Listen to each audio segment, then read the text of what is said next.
AFTV, Mo, wow, that was a very impressive performance tonight, isn't it? I mean, man. We've been to a lot of these League Cup games over the years, and sometimes they're good, sometimes they're like, oh.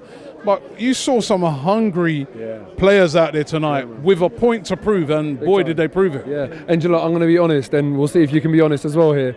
48 hours since the last game. I just wanted to break, man. I got back from Frankfurt the day before the Villa game and then straight to Villa, and then before you know it, it's another one. And I was a lot of games. Yeah, man, loads of games. I just want to chill for a bit. It's raining and stuff, and I was like, oh, better be a good game today, because, like, you know, it's one thing after another, and it was, man. So glad that I didn't miss this one, because it was a brilliant game, and as you were saying, loads of hungry youngsters.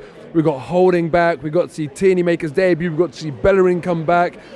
You know, you couldn't have asked for much more. And even with Maitland-Niles, you know, potentially being injured and, you know, getting the red card, Chambers deputised, and again, another really solid game from him.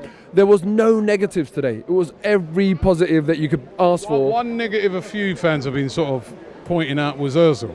They're saying that, now I don't know if people are reading too much into it, they're saying the way he walked off, he didn't look interested. He looks like he's a bit pissed off to be playing in the EFL Cup. Do you think we're reading too much into that? Look, if Ozil ran off with a smile on his face, he'd be getting criticism. Yeah? If Ozil walked off pissed off, he's getting criticism. So what? Someone tell me what miles an hour Ozil has to walk off and what facial expression he has to walk off with to avoid criticism. Just lay off the guy, man. We're reading into it too much. We're criticising. I mean, how is it that any section of this interview is negative today? It's talking about criticism today. I'm not even gonna bother carrying on. Do your thing, Ozil. We're supporting you. We want you to come back and just carry on. I'm not criticising no one today. And Tierney, as you pointed out, he looked very impressive. You know what I mean? A lot of people here suggesting that he should be thrown straight into that Man United game. I know you're always a guy that always says, hold on. Yeah. But there is an argument for that. He looked that good. Boy, he was very good today. And sometimes when you throw a player in those games, that can be the making of them, can't it? But look, footballers are often very confidence-led. You know, right now, Tierney, it's his debut, he's on a high, he's playing Nottingham Forest, and look, you don't have to answer the question, but if Nottingham Forest played in the Scottish Premiership, where would they finish? No, I think they'd potentially be competitive, do you know what I'm saying? It's not like he's really jumped the level here. So he was brilliant today. I'm so excited about Tierney.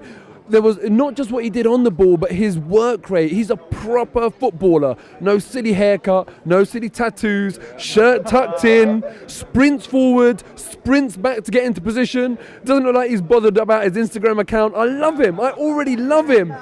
But you have to give him some time. Let's not ramp up the expectation. When he's playing, listen, there's a difference between the Premier League and the Scottish Premier League, yeah? So when he does really step up in that level, if it does, he has played Champions League football and things like that. You know what I mean? We're not talking about, But it's easier to G yourself up for those more rare Champions League games than it is week in, week out, the hard graft of the Premier League. And all I'm saying is that I expect him to be a hit. I really do.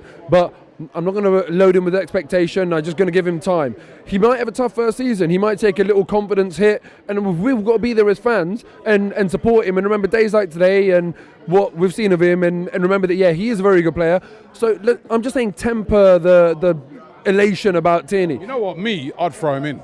From what I saw today, I remember speaking to some Celtic fans when he signed him.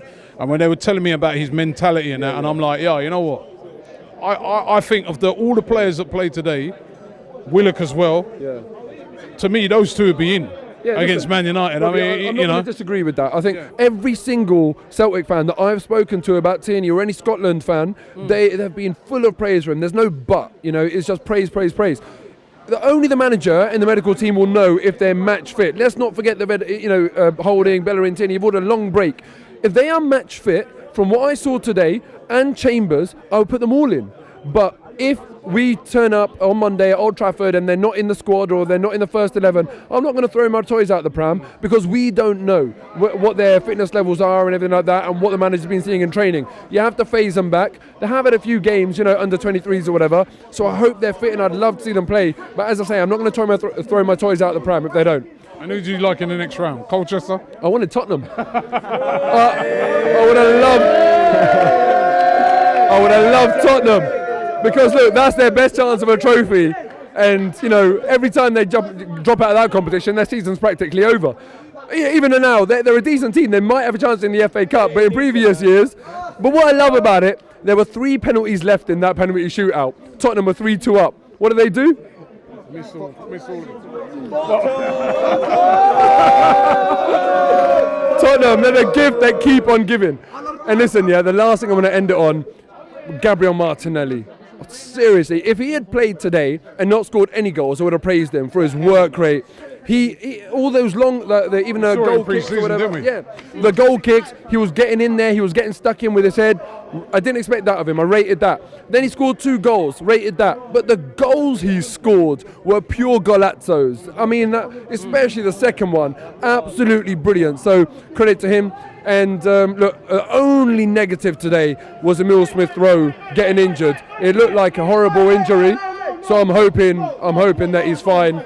But, you know, I was gutted to see that, because he's had a long injury break, and now to come back and for that to happen again. But look, get well soon, Emile Smith-Rowe, and great day.